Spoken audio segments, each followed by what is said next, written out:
অথচ এই মহাবিশ্বের প্রতিটা গ্রহ, নক্ষত্র, গ্যালাক্সি, সৌরজগৎ, চন্দ্র, সূর্য, পৃথিবী এগুলো এত সূক্ষ্ম গাণিতিক ব্যাখ্যায় আছে, এত সূক্ষ্ম গাণিতিক সূত্র মেনে চলে, যার একটু ডানে বামে গেলেই মহাবিশ্ব কলাপস করে যাবে।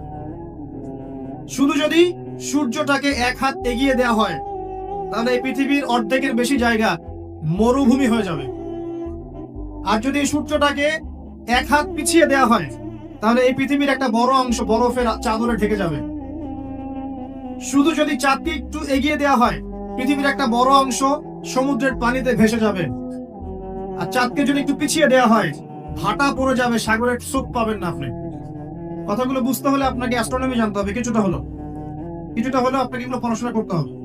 আল্লাহ পাক বলছেন তারাগুলোর অবস্থানের কসম করছি আমি আল্লাহ। আর তোমরা যদি জানতে যে কসমটা কত বিশাল, অর্থাৎ এটা একটা বিশাল মানের কসম, তারাগুলোর অবস্থানের কসম। এখানে কোরআনের আয়াতকে তারার সাথে তুলনা কেন করা হচ্ছে একটা বিষয় আছে। আপনি যদি তারাগুলোর অবস্থান স্থল মেলাতে পারেন আপনি পথ খুঁজে পাবেন। মনে করেন পৃথিবীতে কোনো ঘড়ি নাই, সব শেষ, আপনি সমুদ্রে চলাফেরা করছেন, কোন দিক পূর্ব, কোন দিক পশ্চিম, কোনটা উত্তর, কোনটা দক্ষিণ আপনি বুঝতে পারবেন অনলি তারা দেখে, আর কোনো সুযোগ নাই। আগেকার নাবিকরা এইভাবে তারা দেখে পথ চলতো। একটু রিল্যাক্সে যদি রাতের বেলা তারা দেখতে পারেন আপনি দেখবেন আপনি খালি চোখেই বুঝতে পারবেন তারাগুলোর মধ্যে একটা গাণিতিক সূত্র আছে। যদি আপনি জ্যামিতি বুঝে থাকেন, এক একটা থেকে একটা ডিস্টেন্স, তার থেকে আরেকটা ডিস্টেন্স দেখবেন সমান। কারোর সাথে ত্রিভুজ আকৃতি, কারোর সাথে চতুর্ভুজের আকৃতি, কারোর সাথে বর্গাকৃতি তারাগুলো আছে এত সূক্ষ্মভাবে। আল্লাহ পাক এগুলো এমনি এমনি সৃষ্টি করেন নাই। আল্লাহ পাক বলেছেন এই তারাগুলো হিফজন, মানে এগুলো শয়তানকে প্রতিহত করে দেয়। শয়তান যদি উপরে উঠে খবর নেওয়ার জন্য আল্লাহ পাক এরকম উল্কাপিণ্ড নিক্ষেপ করেন তাদের পিছনে। আল্লাহ পাক বলছেন তারাগুলোর অবস্থান স্থিতি তোমাদেরকে পথ দেখাবে, ঠিক যেমন কোরআনের আয়াতগুলো তোমাদেরকে পথ দেখায়। এখানে একটা বিষয় বোঝার চেষ্টা করুন। আপনি যদি তারাগুলোর অবস্থান মেলাতে পারেন তাহলে যেমন আপনি পথ খুঁজে পাবেন, ঠিক তেমনি আপনি যদি কোরআনের এক আয়াতকে আর এক আয়াতের সাথে মেলাতে পারেন তাহলে হেদায়েত খুঁজে পাবেন। আমি কি বোঝাতে পারছি? এক তারা আর এক তারার অবস্থান মিলিয়ে যদি আপনি পথ খুঁজতে পারেন, ঠিক একইভাবে কোরআনের একটা আয়াতকে আরেকটা আয়াতের সাথে মেলালে আপনি একটা হেদায়েতের পথ খুঁজে পাবেন। এই কারণে তারাগুলোর সাথে কোরআনের আয়াতকে তুলনা করা হচ্ছে। আল্লাহ পাক বলছেন এই বিশাল কসম করে আমি বলছি কি। আচ্ছা একটা কথা, আল্লাহ পাক কেন কসম করেন? আল্লাহ রাব্বুল আলামিন সবসময় এমন কিছুরই কসম করেন যেটা খুব বেশি ইম্পর্টেন্ট। আল্লাহ পাক অহেতুক কোনো কিছু কসম করেন না। আল্লাহ পাক বলছেন ওয়াল আসরি, সময়ের কসম, মানে সময়টা খুব ইম্পর্টেন্ট জিনিস। আল্লাহ পাক বলছেন তিন ফলের কসম, তিন ফল গুরুত্বপূর্ণ। ওয়া জাইতুন ইম্পর্টেন্ট। ওয়া তুরি সিনিন, তুর পাহাড়, সিনাই পাহাড় ইম্পর্টেন্ট। ওয়া দুহা, অপরাহ্নের শপথ। ওয়া লাইল, রাতের শপথ। ঠিক আছে? আল্লাহ পাক কোন ক্ষেত্রে ফালা ওয়া রাব্বুক, তোমার রবের কসম এটাও বলেছেন, নিজের কসম নিজে করেছেন। তো আল্লাহ পাক নিঃসন্দেহে সেই বিষয়ের কসম করেন যেটা আমাদের কাছে অনেক বেশি ইম্পর্টেন্ট। এখানে আল্লাহ পাক বলছেন আমি আকাশের তারার অবস্থান স্থলের কসম করছি, কসম করে বলছি। বিশাল বিষয়ের কসম করে আল্লাহ পাক একটা বড় কথাই বলতে চাবেন। একটা বড় বিষয়ে এর কসম করে নিশ্চয়ই একটা বড় কথা আসবে, এটা স্বাভাবিক, তাই না? আমরা যখন বলি আল্লাহর কসম করে বলছি এটা, আল্লাহর কসম করে বলছি ওইটা, তাহলে আল্লাহর কসম করলে আপনাকে তো একটা বড় কথাই বলতে হবে নাকি? সামান্য একটা বিষয় তো আপনি আল্লাহর কসম করবেন না, করবেন? একটা বিষয় মনে রাখবেন, মান হালাফা বিগাইরি ইসমিল্লাহি ফাকাদ কাফার, কেউ যদি আল্লাহ রাব্বুল আলামিন ছাড়া অন্য গায়রুল্লাহর নামে কসম করে সে ব্যক্তি কুফর করলো। কেউ যদি আল্লাহ ছাড়া অন্য কারো নামে কসম করে সে ব্যক্তি কুফরি করলো। যদি জীবনে কসম করতেই হয় আল্লাহ পাকের নামে করবেন। আর যদি আল্লাহর নামে কসম করেন তাহলে সত্য কথা বলতে হবে। আর আল্লাহর নামে কসম করে যদি আপনি মিথ্যা কথা বলেন তাহলে কাফারা দেওয়া লাগবে। ঠিক আছে? আল্লাহ পাক এখানে বড় কসম করে বলছেন যে ইন্নাহু লাকুরআনুন কারীম, নিঃসন্দেহে এই যে কোরআন এটা মহিমান্বিত। ফি কিতাবিম মাকনুন, এটা ওই যে সুরক্ষিত একটা কিতাব, সেখানে লিখিত আছে। কোন কিতাব এটা? লাওহে মাহফুজ। নাম শুনেছেন কি? আল কোরআন লাওহে মাহফুজে, সেখান থেকে প্রথম আসমানে এসেছে লাইলাতুল কদরে, একবারে নাজিল করা হয়েছে। এই প্রথম আসমান থেকে দীর্ঘ 23 বছর বিভিন্ন ঘটনা এবং কালের প্রেক্ষিতে কোরআনের বিভিন্ন অংশ নাজিল হয়েছে। প্রথম নাজিল হয়েছে লাওহে মাহফুজ থেকে প্রথম আসমানে, তারপর সেখান থেকে বিভিন্ন ঘটনার প্রেক্ষিতে নবী সাল্লাল্লাহু আলাইহি ওয়াসাল্লামের কাছে। আল্লাহ পাক সেটাই বলছেন এই কোরআন হচ্ছে মাকনুন, আর লা ইয়ামাসসুহু ইল্লাল মুতাহহারুন, এই কোরআন পবিত্র ব্যক্তি ছাড়া বা সত্তা ছাড়া কেউ স্পর্শ করতে পারে না। কারণ কাফেররা বলতো নাউযুবিল্লাহ, মুহাম্মদ সাল্লাল্লাহু আলাইহি ওয়াসাল্লামের কাছে যা নাজিল হচ্ছে শয়তান নাকি তার উপর ওহী করছে। নাউযুবিল্লাহ। আমার কথা কি বুঝতে পারছেন? আল্লাহ পাক এখানে যুক্তি খণ্ডন করছেন, জি না, শয়তানের পক্ষ থেকে এটা আসে নাই, বরং শয়তান অপবিত্র সত্তা পবিত্র কালাম স্পর্শ করতে পারে না। এখান থেকে একটা মাসআলাও আসবে, যখন আপনি কোরআন স্পর্শ করবেন তখন অবশ্যই ওযু করে নেবেন। অনেকে এটা নিয়ে ইখতিলাফ করেন, ওযু না থাকলেও ধরা যায়, বা ছোট নাপাকির ক্ষেত্রে ধরা যায়, বড় নাপাকিতে ধরা যায় না। ওই ইখতিলাফে আমি যাচ্ছি না। আমি ব্যক্তিগতভাবে যা আমল করার চেষ্টা করি, আমার কাছে যেটা বেশি অথেন্টিক মনে হয় সেটা আমি আপনাকে বলছি। ওযু ছাড়া কোরআন স্পর্শ করবেন না। কোরআন তেলাওয়াত করতে হলে, স্টাডি করতে হলে অবশ্যই ওযু করে নিয়ে বসবেন ইনশাআল্লাহ। আল্লাহ পাক বলছেন লা ইয়ামাসসুহু ইল্লাল মুতাহহারুন, পবিত্র সত্তা ছাড়া কোরআন কেউ স্পর্শ করে না। এটা কি? তানজিলুম মির রাব্বিল আলামিন। আল কোরআন তোমার রব মানে মহাবিশ্বের প্রতিপালক আল্লাহর পক্ষ থেকে নাযিল হয়েছে। কোরআন কারো মন গড়া কথা নয়, কোনো অনেক গল্প বা উপন্যাস নয়। কোরআনুল কারীম কোনো জিন শয়তানের পক্ষ থেকে আসে নাই, বা এটা কোনো নিজের হাতে রচিত কোনো কিতাব নয়। আগেকার তাওরাত, জাবুর, ইনজিল থেকে কপি করা হয়নি, বরং কোরআন রব্বুল আলামিনের পক্ষ থেকে কি হয়েছে? নাযিল হয়েছে। আল হাদিসি আনতুম মুদহিনুন, তোমরা কি, এই যে কোরআনকে এখানে হাদিস বলা হচ্ছে, হাদিস মানে কিন্তু বাণী, কোরআনকে বলা হচ্ছে এই বাণী বা এই হাদিসকে কি তোমরা এড়িয়ে যাচ্ছ? আল্লাহ পাক বলছেন ওয়াতাজআলুনা রিজকাকুম আন্নাকুম তুকাযযিবুন। এই কথাটা ভালো করে শুনুন। আল্লাহ পাক বলছেন কোরআনকে অস্বীকার করাই কি তোমরা তোমাদের রিজিক বানিয়ে নিয়েছো? আজকের বিশ্বে যত মানুষ রিজিক পাচ্ছে, বেশিরভাগ কোরআন অস্বীকার করে রিজিক পাচ্ছে। বুঝতে পারছেন না মনে হয়? কোরআন এবং তার সাথে বিরোধিতা করে মানুষ রিজিক কামাই করছে, বুঝছে না? মানুষ সুদের মধ্যে রিজিক পাচ্ছে, কোরআনকে পাশ কাটিয়ে যাচ্ছে। মানুষ ঘুষের মধ্যে রিজিক নিচ্ছে, কোরআন পাশ কাটিয়ে যাচ্ছে। মানুষ দুর্নীতি করে রিজিক নিচ্ছে, কোরআন পাশ কাটিয়ে যাচ্ছে। কোন কোন ক্ষেত্রে ইসলামের বিরোধিতা করাটাকেই রিজিক বানিয়ে নিয়েছে মানুষ, নাই? কত মানুষ বই লিখছে ইসলামের বিরুদ্ধে, তকশ করছে ইসলামের বিরুদ্ধে, বক্তব্য দিচ্ছে ইসলামের বিরুদ্ধে, সংগঠন চালাচ্ছে ইসলামের বিরুদ্ধে। মানে আল্লাহ পাক বলছেন তোমরা কি কোরআনের বিরোধিতা করাটাকেই রিজিক বানিয়েছো? কত চমৎকার কথা, তাই না? বাস্তবে তাই হচ্ছে না? বাস্তবে এটাই হচ্ছে। খুব কম সংখ্যক মানুষ বাদ দিয়ে বেশিরভাগ মানুষ আল্লাহর বিরোধিতা করেই রিজিক অর্জন করার চেষ্টা করছে। আল্লাহ পাক আমাদেরকে বোঝার তৌফিক দান করুন, আমিন। আল্লাহ পাক বলেন ফালাউলা ইযা বালাগাতিল হুলকুম, কতদিন করবে এভাবে, কতদিন চলবে এভাবে? ফালাউলা ইযা বালাগাতিল হুলকুম, ওই কথা স্মরণ করো যখন তোমাদের প্রাণ জানটা চলে আসবে। হুলকুমে, হুলকুম কোনটা? যেখান থেকে আপনি হা, আইন এগুলো উচ্চারণ করেন, তাই না? নাকি উস্তাদরা আছেন না এখানে? এটা হুলকুম। বাই দ্য ওয়ে, এখন অবশ্য একটা যুগ চলছে, এখন শায়েখ হতে কোরআন তেলাওয়াত করা শেখা লাগে না, এমনি মানুষ শায়েখ হয়ে যেতে পারে, এটা আলাদা বিষয়। তবে কোরআন বিশুদ্ধ করে তেলাওয়াত করা শিখতে হবে, তবে না? হুলকুম থেকে যে অক্ষরগুলো আসে আমরা তো জানি। আল্লাহ পাক বলছেন তোমাদের প্রাণ যখন হুলকুমে চলে আসবে, সেই সময় তোমরা বুঝতে পারবে। কি বুঝবে? ওয়া আনতুম হিনা ইযিন তানজুরুন, তোমরা তখন ফেলফেল করে তাকিয়ে থাকে না মানুষ? কেউ যখন মারা যাচ্ছে আপনার সামনে, কারো কিছু করার আছে? আশপাশের মানুষ ফেলফেল করে তাকিয়ে থাকে না? কিচ্ছু করার নাই। ওয়া নাহনু আকরাবু ইলাইহি মিনকুম ওয়ালাকিন লা তুবসিরুন। আল্লাহ পাক বলছেন ওই সময় আমি তোমাদের চেয়ে ওই মাইয়াতের বেশি কাছে থাকি। ওই সময় তোমাদের চাইতে আমি আল্লাহ ওই ব্যক্তির বেশি কাছে থাকি।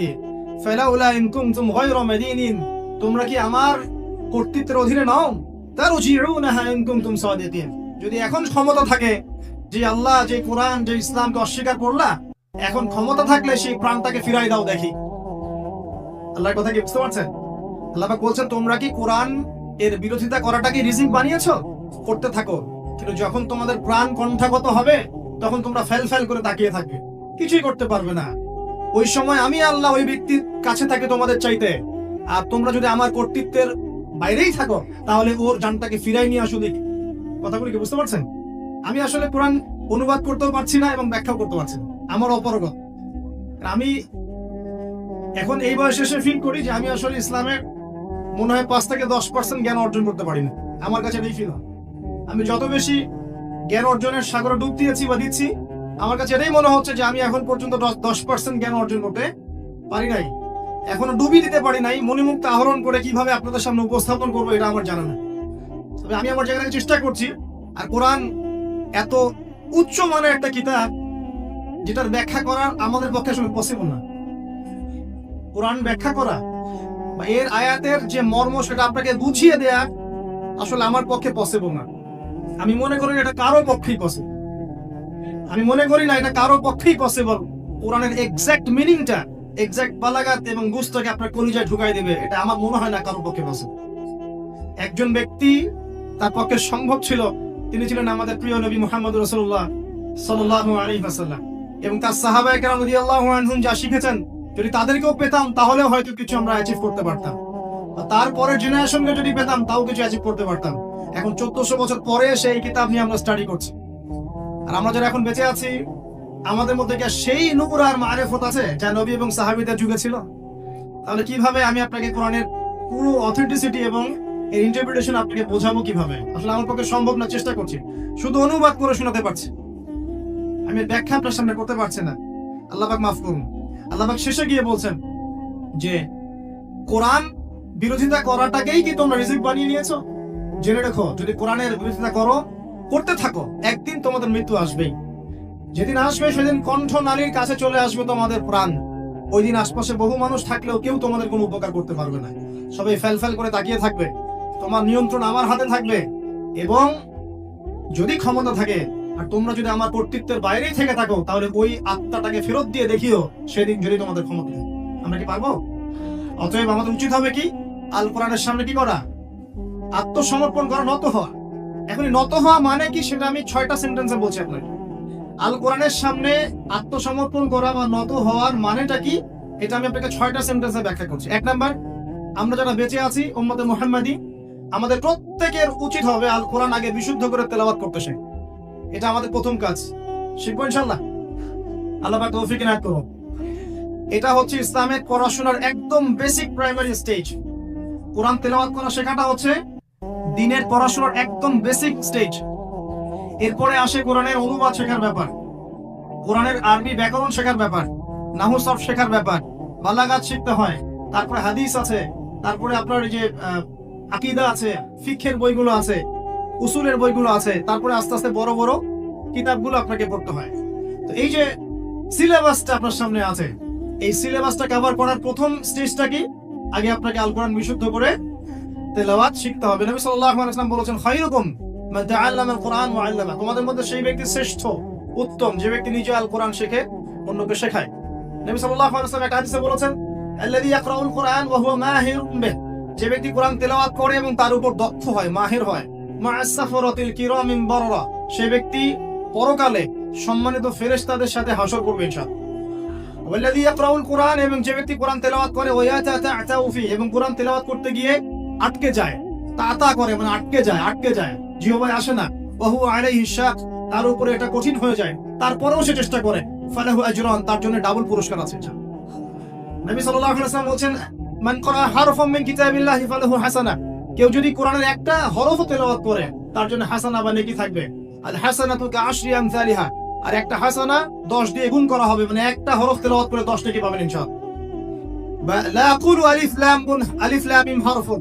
নবীজি বলেন, আমি বলছি না যে আলিফ লাম মিম তিনটা মিলে একটা হরফ। নবীজি বলেন, বাল আকুলু আলিফুন হারফুন ওয়া লামুন হারফ ওয়া মিমুন হারফুন। আমি বলছি আলিফ একটা হরফ, লাম একটা হরফ, মিম আরেকটা হরফ। একটু বলে দেই আপনাকে, আল কোরআনের মধ্যে 600টা পৃষ্ঠা আছে। কয়টা? 600 পৃষ্ঠাকে 30 পারায় ভাগ করা হয়েছে, মানে প্রত্যেক 20 পৃষ্ঠায় একটা করে পারা শেষ হবে। প্রত্যেক 20 পৃষ্ঠায় একটা পারা শেষ হবে। কোরআনের একটা পৃষ্ঠা খুলে দেখবেন যে এখানে মোটামুটি ভাবে 15টা লাইন থাকবে। প্রত্যেকটা লাইনে গড়ে এভারেজ 9টা থেকে 10টা করে শব্দ থাকে। এই হিসেবে কোরআনের একটা পৃষ্ঠার মধ্যে আপনি 135 থেকে 140টা শব্দ পাবেন। এখন এটাকে 600 দিয়ে গুণ করলে আপনি দেখবেন এখানে 77,800টার মতো শব্দ আছে। প্রায় অ্যাপ্রক্সিমেটলি নিয়ার অ্যাবাউট 78,000 ওয়ার্ডস এই কোরআনের মধ্যে আছে। আর মজার বিষয় হচ্ছে এই 78,000 শব্দগুলো সবগুলোই কিন্তু নতুন নতুন শব্দ নয়, বরং এই শব্দগুলো বের হয়েছে মাত্র 4 থেকে 4,500 শব্দ থেকে।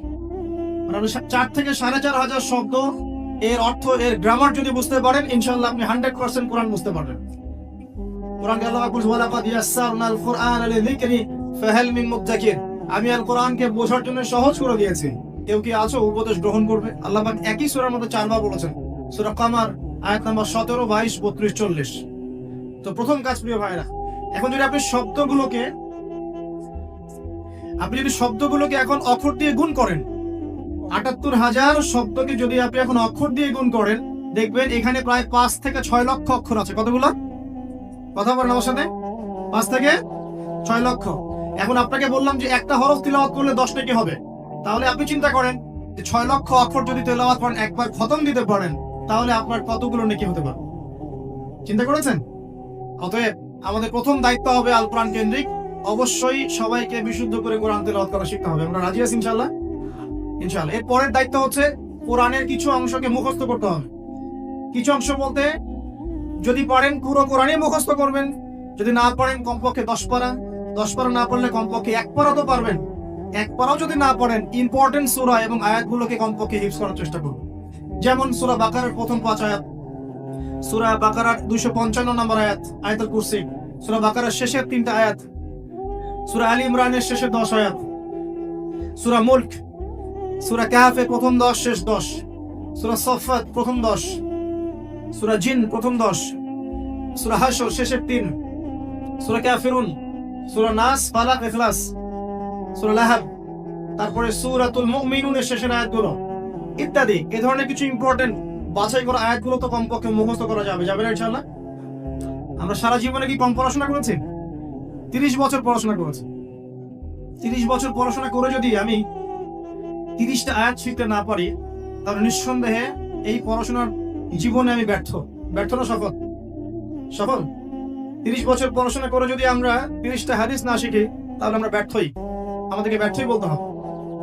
আমরা যদি এতদিন পড়াশোনা করে ইসলামের বেসিক বিষয়গুলো না শিখি, আমরা ব্যর্থ না? অবশ্যই ব্যর্থ। আল্লাহ পাক আমাদেরকে শেখার তৌফিক দান করুন। এরপরে সামনে যাই। হিফজ করলে কি হবে? যারা এরকম করে হিফজ করতে পারবে, আমল করতে পারবে, হাশরের মাঠে আল্লাহ রাব্বুল আলামিন ওই বান্দাদেরকে উদ্দেশ্য করে বলবেন, ইকরা ওয়ারতাক, তুমি পড়ো এবং উপরের দিকে উঠতে থাকো। রাতিল কামা কুনতা তুরাতিল ফিদ দুনিয়া, তুমি দুনিয়াতে যেমন করে তেলাওয়াত করতে, এখন সেভাবে তেলাওয়াত করতে থাকো। তোমার শেষ মঞ্জিল হবে সেখানে, যেখানে তুমি পড়া শেষ করো। কোরআন তেলাওয়াত করতে করতে আপনি যেখানে থামবেন, জান্নাতের সেই স্তরে আপনাকে রাখা হবে ইনশাআল্লাহ। তাহলে কোরআনের হাফেজ হওয়ার প্রয়োজন আছে না? এছাড়াও হাফেজে কোরআনরা কিন্তু সুপারিশও করবে, তার পরিবার বর্গের অনেকের জন্য সুপারিশ করবে ইনশাআল্লাহ। যারা কবিরা গুনাহগার হয়েছে, আল্লাহ পাক তাদের সুপারিশ কবুল করে ইনশাআল্লাহ ওই ব্যক্তিদেরকেও জান্নাতে দিয়ে দিবেন ইনশাআল্লাহ। আল্লাহ পাকের কাছে আমরা দোয়া করি যেন আমরাও কোরআনে হাফেজ হতে পারি। আমরা যদি নাও পারি, আমাদের সন্তানদেরকে যেন হাফেজ বানাতে পারি ইনশাআল্লাহ। বারবার একটা কথা বলি প্রত্যেকটা মাহফিলে গিয়ে, যে আল কোরআনের আলো ঘরে ঘরে জ্বলবে না যতক্ষণ পর্যন্ত ঘরে ঘরে কোরআনওয়ালা মানুষ তৈরি হবে না। প্রত্যেকটা ঘরে আমাদের অন্তত একটা করে কোরআনওয়ালা মানুষ লাগবে না? একটা করে কোরআনওয়ালা মানুষ তো লাগবে কমসে কম। আল্লাহ পাক আমাদের সন্তানদেরকে কোরআনওয়ালা মানুষ হিসেবে মানুষ করার তৌফিক দান করুন। আমি বলছি না আপনারা ডক্টর ইঞ্জিনিয়ার হবেন না, জেনারেল পড়াশোনা ছেড়ে দিবেন, এগুলো বলছি না। এই পড়াশোনা ছেড়ে দিলে আপনি কোরআন সুন্নাহকে হাতে নিয়ে বিশ্বকে চ্যালেঞ্জ করতে পারবেন না। এই পড়াশোনা দরকার আছে, কিন্তু আপনার ভিত্তিটা হতে হবে কোরআন সুন্নাহ কেন্দ্রিক। পারা যাবে না ইনশাআল্লাহ? আল্লাহ তৌফিক দান করেন। 3 নাম্বার হচ্ছে কোরআনের আদেশগুলো আমাদের মেনে চলার চেষ্টা করতে হবে। 4 নাম্বার কোরআনের যে নিষেধগুলো আছে এগুলো বর্জন করতে হবে। 5 নাম্বার কোরআনের দাওয়াত মানুষের কাছে পৌঁছাতে হবে। যতজন আপনার দাওয়াতে ভালো পথে ফিরে আসবে, সবার নেকি ইনশাআল্লাহ আপনি পাবেন ইনশাআল্লাহ। এবং 6 নাম্বার কোরআনের কিছু বিধান আছে, এগুলোকে পাশ কাটিয়ে যাওয়া যাবে না, এগুলোকে বাস্তবায়ন করার চেষ্টা করতে হবে। আল্লাহ পাক তৌফিক দান করুন। এই 6টা কাজ যখন একত্রিত হবে, তখন এই যে আল্লাহ পাক নাজিল করলেন কোরআন, বিশাল কসম করে নাজিল করেছে, এর হকটা আদায় হবে। এবং যেভাবে আইয়ামে জাহেলিয়াতের সেই যুগটা পরিবর্তন হয়েছিল, ইনশাআল্লাহ এই যুগের জাহেলিয়াতও পরিবর্তন হবে ইনশাআল্লাহ। আমি আইয়ামে জাহেলিয়াতের যে পাপগুলোর কথা বলেছিলাম, মনে আছে তো? সেগুলো এই যুগে নাই। এই যুগে শিরক নাই, এই যুগে সুদ নাই, মাদকদ্রব্য, নারী জাতির অবমাননা, গোত্রীয় হানাহানি নাই। তার মানে আমরাও তো জাহিলিয়াতে আছি নাকি? নিঃসন্দেহে আমরাও জাহিলিয়াতের মধ্যেই আছি। যদি আমরা কোরআন এবং সুন্নাহ কেন্দ্রিক নবীর মতো করে মেহনত করতে পারি সাল্লাল্লাহু আলাইহি ওয়াসাল্লাম, তাহলে তিনি যেভাবে পরিবর্তন করেছিলেন ইনশাআল্লাহ আমরাও করতে পারবো ইনশাআল্লাহ তাআলা। আমরা যদি নাও পারি, আমাদের পরবর্তী জেনারেশন পারবে ইনশাআল্লাহ। তারা যদি না পারে, তার পরের জেনারেশন পারবে ইনশাআল্লাহ। যে পারবে না বা চেষ্টা করবে না, আল্লাহ পাক তাদেরকে সরিয়ে দিবেন। আল্লাহ পাক সরিয়ে দিবেন। আল্লাহ পাক বলেন, ইনতানসুরুল্লাহ ইয়ানসুরকুম, তোমরা যদি আল্লাহর দ্বীনকে সাহায্য করো, তবেই আল্লাহ পাক তোমাদেরকে সাহায্য করবেন। ওয়া ইউসাব্বিত আকদামাকুম, তোমাদের পা দৃঢ় রাখবেন। ওয়া ইন তাতাওয়াল্লাউ, আর তোমরা যদি মুখ ফিরিয়ে নাও, ইস্তাবদিল কওমান গায়রাকুম, আল্লাহ পাক তোমাদেরকে সরিয়ে দিয়ে নতুন কওমকে নিয়ে আসবে। সুম্মা লা ইয়াকুনু আমসালাকুম, তারা তোমাদের মতো অপদার্থ হবে। এটা আল্লাহ পাকের সুন্নাত।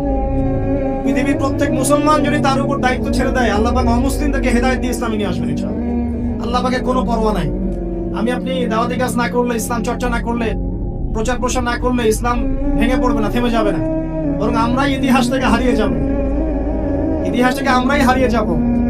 যারাই আল্লাহ রাব্বুল আলামিনের বিধান এবং ওহীর সাথে কুসম্পর্ক রাখবে, বিরোধিতা করবে এবং এটাকে ডমিনেট করার চেষ্টা করবে, আল্লাহ পাক তাদেরকে ইতিহাস থেকেই মুছে ফেলবেন। এটা সুন্নাত। নমরুদকে এখন কেউ মনে করে না, করে? ফিরআউনকে কেউ মনে করে এখন? আজ যদি সামুদ জাতির কোনো অস্তিত্ব আছে? কওমে নূহের কোনো অস্তিত্ব আছে? শুআইব আলাইহিস সালামের কওম কি বেঁচে আছে? তারপর ঈসা আলাইহিস সালামকে যারা ওই যে ক্রুশে লটকাতে চেয়েছিল, ওরা কি কেউ টিকে আছে? মুসা আলাইহিস সালামের সাথে যারা বিরোধিতা করেছিল, টিকে আছে কেউ? কেউ নাই। এমনকি নবী সাল্লাল্লাহু আলাইহি ওয়াসাল্লামের সাথে যারা গাদ্দারি করেছিল, বিরোধিতা করেছিল, আবু জাহেল, আবু লাহাব, উতবা, সাইবা, কেউ কি বেঁচে আছে? এর ইতিহাস থেকে মুছে গেছে। এটা আল্লাহ পাকের সুন্নাত। কিন্তু প্রত্যেক যুগে যুগের হকপন্থী মানুষরা কিন্তু টিকে আছে, তাদের কাজ টিকে আছে, ওদের আদর্শ টিকে আছে। এটা আল্লাহ পাকের সুন্নাত। আল্লাহ পাক আমাদেরকে বোঝার তৌফিক দান করুন। এবার আল্লাহ পাক এই সূরার মধ্যে এই মেসেজটা দেওয়ার পরে আপনাকে আমি সামনে নিয়ে যাচ্ছি। আল্লাহ পাক কোরআন নাযিল করছেন, কোরআনের হকগুলো ব্যাখ্যা করে দেওয়ার পর আল্লাহ পাক বলছেন, এবার তোমরা প্রথম যে বিষয়ে সতর্ক থাকবে, সর্বপ্রথম তোমরা যে বিষয়ে সতর্ক থাকবে সেটা হচ্ছে ইদা ওয়াকাআতিল ওয়াকিয়া। ওয়াকিয়া মানে এখানে কি?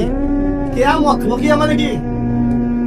একটা আন্তর্জাতিক চক্রান্ত চলতেছে মানুষকে কিয়ামতের আলোচনা থেকে বিরত রাখার জন্য। কারণ কিয়ামতের আগে আগে বিশ্বে ইসলাম ছাড়া কিচ্ছু থাকবে না। পৃথিবীতে এখন যে ফিতনাগুলো দেখছেন, এগুলো হয়তো আরো বাড়বে। হ্যাঁ, এগুলো বাড়বে। বাড়তে বাড়তে বাড়তে একটা পর্যায়ে যাবে যখন মাসিহুদ দাজ্জাল বের হবে এবং দাজ্জাল তার অনুসারীদেরকে নিয়ে বিশ্বটাকে শাসন করবে। ওটাই বিশ্বের শেষ শয়তানি শাসন। এরপর কোনো শয়তানি শাসন থাকবে না। এরপর আসেন ইমাম মাহদি, তারপর ঈসা ইবনে মারইয়াম এবং ইসলামী খেলাফা। তাদের 40 বছরের রাজত্ব শেষ না হওয়া পর্যন্ত কিয়ামত হবে না ইনশাআল্লাহ। আল্লাহ পাক সবচেয়ে বেশি গুরুত্ব দিচ্ছেন, শুরুই করছেন সূরাতে ইযা ওয়াকাআতিল ওয়াকিয়া। স্মরণ করো কিয়ামতের কথা, যখন কিয়ামত হবে। তাহলে এই আলোচনার প্রয়োজন আছে না? কেন প্রয়োজন? বিকজ সচেতনতা, যে সিচুয়েশন সম্পর্কে সচেতন থাকলে আপনি সমস্যাগুলো সলভ করার একটা পথ বের করতে পারবেন। এই তো। নাকি কিয়ামত হবে জন্য আমরা সবাই হাত গুটিয়ে বসে থাকবো? এটা কি আলোচনার উদ্দেশ্য? পাশে আগুন লেগেছে, আগুনটা আস্তে আস্তে এদিকে আসছে। এখন যদি আমি মনে করি আচ্ছা আগুন আসবে, যখন আসুক এদিকেই তাকায় থাকি আমি, যখন আসবে তখন দেখা যাবে, এই ব্যক্তি কি বোকা না সফল? আর যদি আপনি সচেতন হন, আপনি দেখছেন আগুন আসছে, সতর্ক আছেন, আপনি তো বাঁচার কোনো পথ বের করবেন, চেষ্টা করবেন, পানি ঢালবেন, না হলে রাস্তা বের করবেন, কিছু একটা করবেন। এখন ফিতনা ফাসাদময় পৃথিবীর যদি ফিতনাগুলো রিড করতে না পারি, আগামী দিনগুলো কেমন হতে পারে একটা এস্টিমেট করতে না পারি, তাহলে আমি আসন্ন বিপদ মোকাবেলা করবো কিভাবে? কিছু মানুষ চাচ্ছে না যে সমাজের বুকে এই ফিতানগুলো নিয়ে কথা হোক, আখিরুজ জামান এবং কিয়ামতগুলো নিয়ে কথা হোক এবং এর সলিউশনগুলো নিয়ে আলোচনা হোক। এটা একটা আন্তর্জাতিক চক্রান্ত চলছে। আল্লাহ পাক আমাদেরকে বোঝার তৌফিক দান করুন। এবং সেই চক্রান্তের অংশীদার যারা আছে, ভিতরের গাদ্দার, দাড়ি টুপি বলাই, তারা চাচ্ছে না যে আলোচনাগুলো সমাজে প্রচার হোক। খুব খেয়াল রাখবেন, নিজেদের বাইরের শত্রুকে চেনা খুব সহজ, ইন্টারনাল এনিমিদেরকে চেনা এত সহজ নয়। মনে রাখবেন, বাইরের শত্রু আপনার এত বেশি ক্ষতি করবে না, ভিতরের শত্রুদের কারণে মার খেতে হবে, জুলুমের শিকারও হবেন আপনি এবং অপবাদও শুনবেন না। অপবাদ, এটা তো অবাক হচ্ছি না আমি এই কারণে, বিকজ শেষ জামানায় সত্য হবে মিথ্যা, মিথ্যা হবে সত্য। সত্যবাদীকে মানুষ মিথ্যাবাদী বলবে, আর ফাসেক, মিথ্যাবাদী, মিথ্যুক, ভণ্ডকে মানুষ সত্যবাদী মনে করা শুরু করবে। মানুষ দিনকে রাত করবে, রাতকে দিন করবে, ন্যায়কে অন্যায় করবে, অন্যায়কে ন্যায় করবে। আমানতদার ব্যক্তিকে মানুষ খেয়ানতদারই বলবে, খেয়ানতদার ব্যক্তিকে মানুষ আমানতদার বলা শুরু করবে। সুবহানাল্লাহ, এই চলছে এখন সমাজে। তবে এগুলোতে আমরা অবাক হচ্ছি না, বিকজ আমরা জানি যে সিচুয়েশনটা আখিরুজ জামানের দিকেই যাচ্ছে। এটা স্বাভাবিক, ওটাই হবে, এটাই স্বাভাবিক, এমনই হবে। এর মধ্যেও আমাদেরকে আল্লাহর ভয়ে কলবে জীবিত রাখতে হবে, নবীর সুন্নতে আমল করতে হবে, চেষ্টা করতে হবে এই ফিতনা থেকে বাঁচার পথ পদ্ধতি বের করার। কমপক্ষে আপনি আপনার পরিবারটাকে নিয়ে ভাববেন, অন্যের কথা না হয় বাদই দেন, কিন্তু অ্যাটলিস্ট আপনি আপনার পরিবারটাকে নিয়ে চিন্তা করবেন। চিন্তা করে দেখবেন কোন পরিবেশে আপনি সন্তানকে মানুষ করছেন, কোথায় পড়াশোনা করাচ্ছেন, আপনার মেয়েটার সামনে কোন পরিবেশ ফেস করবে, এই সমাজের মধ্যে সে কি তার ইজ্জত ধরে রাখতে পারবে? চিন্তা করুন, ওই মেয়ে কি তার সম্ভ্রমের অধিকার ঠিক মতো রক্ষা করতে পারবে? ও কি জিনায় লিপ্ত হওয়া থেকে বাঁচতে পারবে? ও কি ধর্ষণের শিকার হওয়া থেকে বাঁচতে পারবে? চিন্তা করে দেখেন একটু, কোন সিচুয়েশন আমরা আমাদের প্রজন্মকে রেখে যাচ্ছি। আমার ভাই কি মাদক থেকে দূরে থাকতে পারবে? আমার ভাই কি মাদকাসক্ত পরিবেশ থেকে নিজেকে বাঁচাতে পারবে? শিরকের সয়লাভ চলছে, আমাদের ভাইরা কি তাওহীদ শিখতে পারবে? সিচুয়েশন রিড করেন। আল্লাহ পাক এই সূরার প্রথমেই আপনাকে নক করছেন, ইযা ওয়াকাআতিল ওয়াকিয়া, স্মরণ করো যখন কিয়ামত সংঘটিত হবে। লাইসা লিল ওয়াকাআতিহা কাযিবা, এই কিয়ামতের ব্যাপারটা মিথ্যা নয়, এটাকে কেউ মিথ্যা মনে করতে পারবে না। পারবে? পারবে না। একটা শুধু আশার বাণী শুনিয়ে দেই যে 10টা আলামত না দেখা পর্যন্ত কিয়ামত হবে না। কয়টা আলামত? 10টা। দেখি, 1 নাম্বার মাসিহুদ দাজ্জাল, 2 নাম্বার হচ্ছে নবী ঈসা আলাইহিস সালামের আগমন, 3 নাম্বার হচ্ছে ইয়াজুজ এবং মাজুজ, 4 নাম্বার দাব্বাতুল আরদ, 5 নাম্বার ইয়েমেনের আগুন, 6, 7, 8 হচ্ছে আপনার 3টা ভূমিকম্প, 9 পশ্চিম দিক থেকে সূর্যোদয়। একটা মিস করে ফেলছি, কে বলতে পারবেন?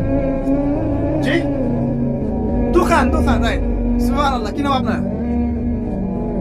আপনি হাদিয়া নিয়ে যান আমার কাছে। দুখান মানে হচ্ছে ধোঁয়া, মানে ধোঁয়া দিয়ে পুরো আকাশ ছেয়ে যাবে। তো এই 10টা কি এসেছে? 10টা এসেছে কি? 10টার একটাও কিন্তু আসে না। কিন্তু মাইনর গুলো কিন্তু সব দেখতে পারবেন না? এই উঁচু বিল্ডিং এর প্রতিযোগিতা দেখা যায়। সমাজের সবচেয়ে দরিদ্র মানুষ যে উঁচু বিল্ডিং নির্মাণ করছে, এটা কি দেখা যাচ্ছে? সর্বস্তরের সুদ দেখা যাচ্ছে? জেনা বাড়ছে না কমছে? মাদকদ্রব্য বাড়ছে না কমছে? অশ্লীলতা বেহায়াপনা বাড়ছে না কমছে? এই যে নগ্ন মুভিজ, পর্নোগ্রাফি বাড়ছে না কমছে? মুসলিমদের ফাটল বিভক্তি বাড়ছে না কমছে? সময় সংকীর্ণ হচ্ছে কিনা? আল্লাহর আযাব গজবগুলো আসছে কিনা একটা? মুসলিমরা সারা বিশ্বে মার খাচ্ছে কিনা? কতগুলো নিবেন? নারীরা কি ছেলেদের পোশাক করছে? ছেলেরা কি মেয়েদের পোশাক করছে? বলতে গেলে এটা নিয়ে আলোচনা করতে হবে। পরে নিয়েন, যেগুলো 10টা বাদ দিয়ে যতগুলো দেখা যায়, এগুলো প্রায় 95% আমরা সমাজে দেখতে পাচ্ছি না? আচ্ছা, আল্লাহ পাক আপনাকে শুরুতেই সতর্ক করছেন যে আপনাকে আগে কিয়ামত সম্পর্কে সতর্ক থাকতে হবে। লাইসা লিল ওয়াকাআতিহা কাযিবা, এটাকে কেউ মিথ্যা প্রতিপন্ন করতে পারবে না। তারপর কি? খাফিদাতুর রাফিআ, এটা কিছু মানুষকে উঁচু করবে, কিছু মানুষকে নিচু করবে। মানে যারা দুনিয়াতে আল্লাহ পাকের হুকুম আহকাম মেনে চলবে, কিয়ামতের মাঠে মাথা উঁচু করে থাকবে। আর যারা দুনিয়াতে আল্লাহ পাকের বিধিবিধানে পরোয়া করবে না, তারা অবনত চিত্তে থাকবে, মাথা নিচু হয়ে যাবে। আজকে দুনিয়ায় মাথা উঁচু করে লাভ নাই। যদি আল্লাহ এবং তার রাসূলের বিরুদ্ধাচরণ করেন, কালকে আমাদের মাথা ঢের হয়ে যাবে। আর আজকে ঈমানের কারণে যদি আপনার মাথা নিচু হয়ে থাকে, ইনশাআল্লাহ কালকে আমাদের আপনার মাথা উঁচু হবে। ইযা রুজ্জাতিল আরদু রাজ্জান, আল্লাহ পাক বলছেন যখন এই পৃথিবীর আরদ, জমিনটা প্রবলভাবে কম্পিত হতে থাকবে। যেমন একটা সূরা আছে না, ইযা যুলজিলাতিল আরদু জিলজালাহা ওয়া আখরাজাতিল আরদু আথকালাহা ওয়া ক্বালা লিল ইনসানু মা লাহা। তো এটা এই সূরার সাথে কানেক্টেড। আমি বললাম যে একটা আয়াত আরেকটা আয়াতের সাথে কানেক্টেড, ঠিক আছে? ওয়া বুসাতিল জিবালু বাসসা, এই যে পাহাড়গুলো দেখছেন, এই হিমালয়, মাউন্ট এভারেস্ট, হাবিজাবি যত কিছু, সবগুলো ধুলা হয়ে যাবে। কি হয়ে যাবে? চিন্তা করতে পারেন কিয়ামতের প্রকম্পন কত ভয়াবহ হবে। এত বড় বড় পাহাড়গুলো, আর পাহাড় সম্পর্কে যারা একটু পড়াশোনা করেছেন, পাহাড়ের বেশিরভাগ অংশ কিন্তু মাটির নিচে আছে। এটা পেরেকের মতো গেঁথে দেওয়া আছে, উপরে শুধু অল্প একটু অংশ দেখা যায়, নিচেই বেশি অংশ আছে। এই পুরো পাহাড়টা ধুলিকণা হয়ে যাবে। ধুলিকণা। আল কারিয়াতু মাল কারিয়া ওয়া মা আদরাকা মাল কারিয়া ইয়াওমা ইয়াকুনুন নাসু কাল ফারাশিল মাবথুস ওয়া তাকুনুল জিবাল কাল ইহনিল মানফুস। এই যে হচ্ছে আপনার পাহাড়ের কথাটা এখানে আসে, পাহাড় একদম ধুলো হয়ে যাবে। আল্লাহ পাক আরো বলছেন, ফাকানাত হাবাআন মুমবাসসা ওয়া কুনতুম আজওয়াজান সালাসা। এবারে এই কিয়ামতের মাঠে মানুষ যখন উঠবে, তখন 3টা দল হয়ে যাবে। কয়টা দল? 3টা। একটা হচ্ছে আসহাবুল মাইমানাতি মা আসহাবুল মাইমানা, একটা হচ্ছে ডানপন্থী, কতই না সৌভাগ্যবান সেই ডানপন্থীরা। ওয়া আসহাবুল মাশআমাতি মা আসহাবুল মাশআমা, একটা বামপন্থী, কতই না হতভাগা সেই বামপন্থী। ওয়া সাবিকুন আস-সাবিকুন, আরেকটা হচ্ছে অগ্রগামী দল, যারা পৃথিবীতে ঈমানের এবং আমলের সব কাজে অগ্রগামী ছিল। তো কিয়ামতের মাঠে 3 দল হবে। উলাইকাল মুকাররাবুন, এরা হবে আল্লাহ পাকের নৈকট্যশীল বান্দা। ফি জান্নাতিন নাঈম, এরা জান্নাতুন নাঈমে থাকবে, মানে যেটাতে স্বাচ্ছন্দ্যময় একটা জান্নাতে তারা বসবাস করবে ইনশাআল্লাহ তাআলা। সুল্লাতুম মিনাল আউয়ালিন, পূর্ববর্তীদের মধ্য থেকে বেশি হবে। ওয়া কলিলুম মিনাল আখিরিন, এবং শেষ জামানার লোকদের মধ্যে কম হবে। তাই না? যত দিন যাচ্ছে তত মানুষ খারাপ হচ্ছে না?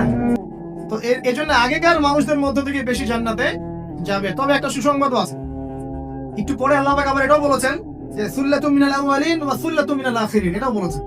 যে প্রথম দিকের মানুষ থেকেও বেশি, শেষ থেকেও বেশি। এখন যারা আমরা শেষের দিকে আছি, যারা ফিতনা ফাসাদময় পরিবেশে আছে, তাদের জন্য নবী সাল্লাল্লাহু আলাইহি ওয়াসাল্লাম বলেছেন যে তোমরা যদি এরকম ফিতনা ফাসাদময় পরিবেশেও ঈমান ধরে রাখতে পারো, তাহলে 50 জন সাহাবীর সমান নেকি পাবে। এমনকি এমন হাদিস আছে, কেউ যদি আল্লাহর নবীর কোন মৃত সুন্নতকে জীবিত করতে পারে, সে 50 জন সাহাবীর নেকি পাবে। অন্য একটা হাদিসে আসছে 50 জন শহীদ সাহাবীর সমান নেকি হবে। সাহাবী বলছিলেন মিনহুম আও মিন্না ইয়া রাসূলুল্লাহ, হে আল্লাহর রাসূল, এই 50 জন কি আমাদের মধ্যে না ওদের মধ্যে? নবী সাল্লাল্লাহু আলাইহি ওয়াসাল্লাম বলেন বাল মিনকুম, তোমাদের মধ্য থেকে। সুবহানাল্লাহ। এখানে আপনি বুঝতে পারছেন কিয়ামতের সতর্কতা। আল্লাহ পাক করে রিড করবেন, সতর্ক থাকবেন, এবং কিয়ামতের মাঠে মানুষ তিনটা দলে ভাগ হয়ে যাবে। বামপন্থীরা জাহান্নামী, ডানপন্থীরা জান্নাতি। এটা সাধারণ জান্নাতীরা, এবং সামনে যারা, এরা হচ্ছে সাবিকুন আল আউয়ালিন, মানে প্রত্যেকটা কাজেই অগ্রগামী ইনশাআল্লাহ। এরা জান্নাতুন নাঈমের মতো থাকবে। এখানে নবীগণ, শহীদগণ, সিদ্দিকগণ থাকবেন ইনশাআল্লাহ। আমরা দোয়া করি আল্লাহ পাক আমাদের সবাইকে সেখানে থাকার তৌফিক দান করুন। যদি সেখানে থাকতে নাও পারি, আল্লাহ পাক অ্যাট লিস্ট ডানপন্থী ওয়ালা বানিয়ে দিন, আমিন। আল্লাহ পাক যেন বামপন্থীদের অন্তর্ভুক্ত না করে, আমিন ইয়া রাব্বাল আলামিন। আল্লাহ পাক তার নবীর মাধ্যমে একটা হাদিস জানিয়েছেন, এটা বলে আমি সামনে যাই। নবীজি বলেছেন জান্নাতীদের মোট 120টা কাতার হবে। কয়টা? জান্নাতীদের মধ্যে মোট 120টা কাতার মানুষ হবে, যার মধ্যে 80টা কাতার হবে এই উম্মতে মুহাম্মাদের মধ্যে। এবার খুশি? আলহামদুলিল্লাহ। তাহলে 80টা কাতার ইনশাআল্লাহ আমাদের হবে। এবার একটা কষ্টের হাদিস শোনেন। নবীজি বলছেন যে ইন্না বানি ইসরাঈল তাফাররাকাত আলা 72 মিল্লাহ ওয়া তাফতারিকু উম্মতি আলা 73 মিল্লাহ। নিশ্চয়ই বনু ইসরাঈলরা 72 দলে ভাগ হয়ে গিয়েছিল, আর আমার উম্মাহ ভাগ হয়ে যাবে 73 দলে। কয় দলে? কুল্লুহুম ফিন্নার, প্রত্যেকটা দল জাহান্নামী, ইল্লা মিল্লাতান ওয়াহিদাতান, শুধু একটা মাত্র দল জান্নাতি। কিলা, বলা হলো মান হিয়া ইয়া রাসূলুল্লাহ, ইয়া রাসূল তারা কারা? নবীজি বলেন মা আনা আলাইহি ওয়া আসহাবি আল ইয়াউমা, আজকের দিন আমি আর আমার সাহাবীরা যার উপর আছে। 1400 বছর আগের কথা। ওই সময় আল্লাহর রাসূল এবং তার সাহাবীরা যে আকীদা, আদর্শ, মানহাজ তার উপরে ছিলেন, এর উপর যারা থাকবে ইনশাআল্লাহ তারা জান্নাত। তো আমরা চেষ্টা করব আমাদের প্রতিটা কাজ, আমল, আকীদা, মানহাজ যেন তাদের মতো। আবার আরেকটা সুসংবাদ শুনেন। নবীজি একদিন বসে সাহাবীদেরকে বলছেন, শোনো, এই উম্মতের মধ্যে 70,000 মানুষ আছে যারা বিনা হিসাবে জান্নাতে যাবে। বিনা হিসাবে, বিনা আযাবেও, মানে কোনো আযাবও নাই, কোনো হিসাবও নাই। সাহাবীরা এবার কথোপকথন করতে লাগলেন। নবীজি চলে গেছেন, এটা বলে চলে গেছেন। সাহাবীরা বলছেন যে তারা কারা হতে পারে, পরামর্শ করছেন। হয়তোবা তারা মুজাহিদরা, হয়তোবা শহীদরা, হয়তোবা অমুক, হয়তোবা তমুক। নবীজি আসলেন, এসে বললেন তোমরা কি নিয়ে কথা বলছো? সাহাবীরা বলছেন আমরা ডিসকাস করছিলাম যে ওই 70,000 কারা হতে পারে। নবীজি বলছেন সাল্লাল্লাহু আলাইহি ওয়াসাল্লাম, শুনে রাখো, ওই 70,000 মানুষের বৈশিষ্ট্য মূলত 4টা। কয়টা? 1, তারা শুভ অশুভ এসব লক্ষণে বিশ্বাস করে না, মানে কোন শিরকের সাথে ওদের কোনো সম্পর্ক নেই। কথা বুঝতে পারছেন? আর আপনি তো যে পেপার খুললেই দেখবেন কন্যা রাশি নেই, সিংহ রাশি নেই, ওই যে জ্যোতিষী আপনাকে শুভ বলছে, এটা অশুভ। আবার আপনি বলছেন হ্যাপি বার্থডে। হ্যাপি মানে কি? শুভ। হ্যাপি বার্থডে মানে শুভ জন্মদিন। তো আপনার ওই দিনটা যে শুভ হয়ে যাবে, কে গ্যারান্টি দিয়েছে? গ্যারান্টি আছে? আবার ওই যে কিছু উদ্বোধন করবেন, ফিতা কাটলেন, পাখি উড়িয়ে দিলেন, শুভ। বাসা থেকে বের হচ্ছেন, বিড়াল সামনে দিয়ে চলে গেল, একটু বসে যাই, যে অশুভ। আপনি অশুভে বিশ্বাস করছেন। ওই 70,000-এর প্রথম বৈশিষ্ট্য হচ্ছে তারা কোনো শুভ অশুভ বিশ্বাস করে। মনের মধ্যে এমন যদি ধারণা আসে, একটা দোয়া পড়ে নেবেন। বলে দেব দোয়াটা, আল্লাহুম্মা লা তায়রা ইল্লা তায়রুক ওয়া লা খায়রা ইল্লা খায়রুক ওয়া লা ইলাহা গায়রুক। হে আল্লাহ, তোমার দেয়া মন্দ ছাড়া কোনো মন্দ নাই, তোমার দেয়া কল্যাণ ছাড়া কোনো কল্যাণ নাই, ওয়া লা ইলাহা গায়রুক, আপনি ছাড়া কোনো ইলাই নাই। ব্যাস, আপনি তো থাকবেন। 1 নাম্বার। 2, তারা আগুন দিয়ে, শেক দিয়ে দিয়ে গায়ে চিকিৎসা করে না। একটা শ্রেণী ছিল ওই সময় মাজুস, যারা অগ্নি পূজারী ছিল, আগুনের মধ্য দিয়ে তারা চিকিৎসা গ্রহণ করতো এবং তারা আগুন উপাসনা করতো। এখান থেকে নিষেধ করা হচ্ছে। 3 নাম্বার, তারা শরীরে কোনো উল্কি অঙ্কন করে না।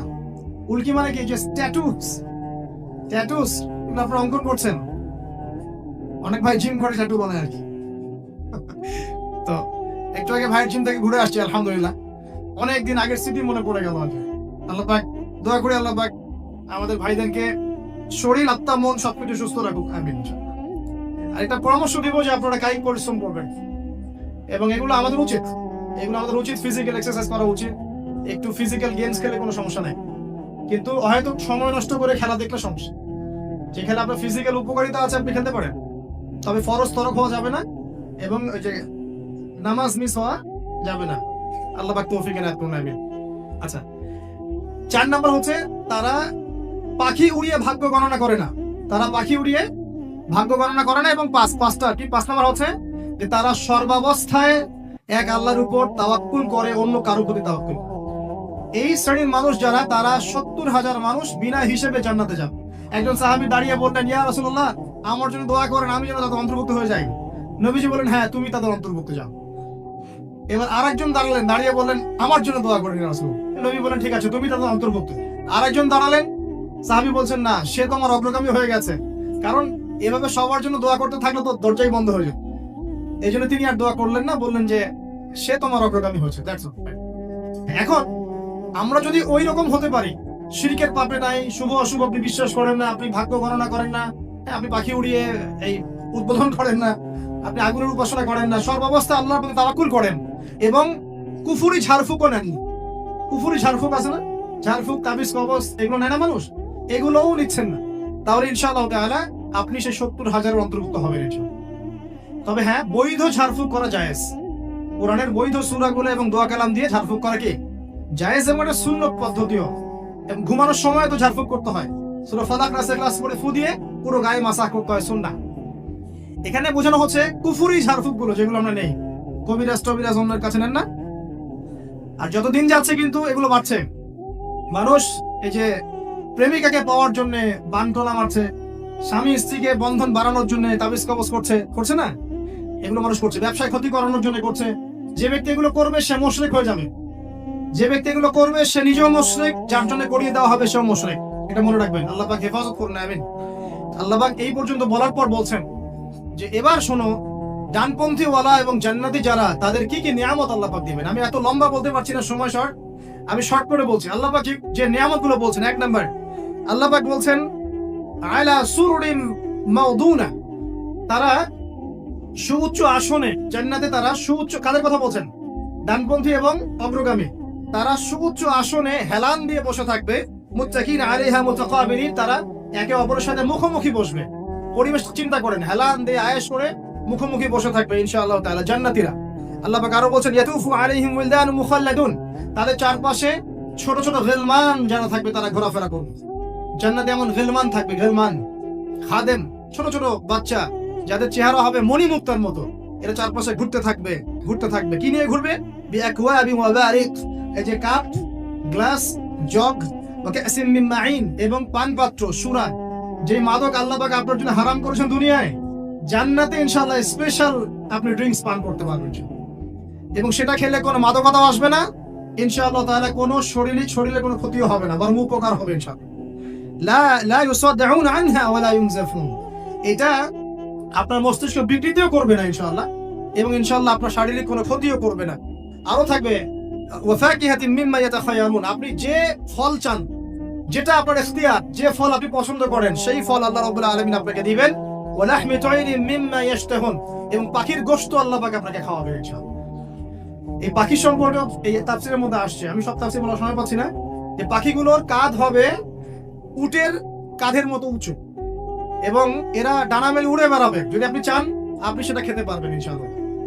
আর যে ফলের কথা আসছে, যে কোনো ফল তো থাকবেই, স্পেশালি আপনাকে খাওয়ানো হবে আনার, কুল অর্থাৎ বড়ই, কলার কথা বলছেন, ঠিক আছে, আঙ্গুর, এগুলো থাকবে। এখানে বড়ইয়ের কথা আসছে একটা হাদিসে, যে একটা বড়ইয়ের স্বাদ হবে 72 রকম, এক একটা বড়ইয়ের কালার, রং হবে 72টা রঙের, যে রংগুলো একটা থেকে আরেকটা ডিফারেন্ট, সেপারেট করা যাবে। সুবহানাল্লাহ, চিন্তা করেন। একটা হাদিসে আসছে জান্নাতের যে মাটিটা উর্বর, স্বর্ণের উর্বর, গাছ যেটা, সেটার কাণ্ডগুলো স্বর্ণের, গাছের ছায়াটা এত লম্বা, 100 বছর যদি কেউ দৌড়ায় ছায়া শেষ করতে পারবে না। এবং এই মাটিতে যদি আপনি গাছ লাগাতে চান, দুনিয়া থেকে লাগাতে পারবেন ইনশাআল্লাহ। খালি বলতে হবে সুবহানাল্লাহ, আলহামদুলিল্লাহ, ওয়া লা ইলাহা ইল্লাল্লাহ, আল্লাহু আকবার, আর বলতে হবে সুবহানাল্লাহি ওয়া বিহামদিহি সুবহানাল্লাহিল আযীম। আপনার জান্নাতে গাছ অটোমেটিক লাগাতে থাকবে ইনশাআল্লাহ। আমরা কি ওখানে মালিক হতে চাই? আল্লাহ পাক আমাদেরকে জান্নাতের মালিক হওয়ার তৌফিক দান করুন। এগুলো জান্নাতের নিয়ামত, আসলে বলে শেষ করতে পারবো না। আল্লাহ পাক বলেন ওয়াহুরুন আইন। এবার যুবকরা শুনেন, ওয়াহুরুন আইন, এবং এগুলোর সাথে থাকবে ডাগর চোখের হুর। ডাগর চোখ মানে চোখগুলো হবে অত্যন্ত সাদা এবং বড় বড়, মনিগুলো হচ্ছে কালো কুচকুচা। আল্লাহ পাক তাদেরকে স্পেশালি সৃষ্টি করেছেন হুরুন আইন, যাদের কারো যদি পরনের আঁচলটার কোনা পৃথিবীতে নামিয়ে দেওয়া হতো, সারা পৃথিবী আলো আর সুগন্ধি দিয়ে ভরে যেত। আপনার স্ত্রী হবেন তারা ইনশাআল্লাহ, এবং আপনার স্ত্রীরাও যদি ভালো কাজ করেন, সৎ কাজ করেন, তাহলে স্বামী স্ত্রী দুজনেই জান্নাতে থাকতে পারবে ইনশাআল্লাহ। দুই ধরনের নারী জান্নাতে দেওয়া হবে মুমিন পুরুষদের জন্য।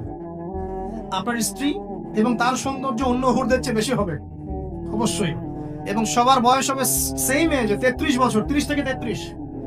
এখন যদি স্ত্রী একটু কালো হয়, দেখতে একটু অসুন্দর হয়, কষ্ট নিয়েন না, জান্নাতে ঢোকানোর সাথে সাথেই সুন্দর হয়ে যাবে, ঠিক আছে? এবং এত সুন্দরী হবে যে আপনি অন্যদিকে তাকানোর কোনো ফুরসতই পাবেন না।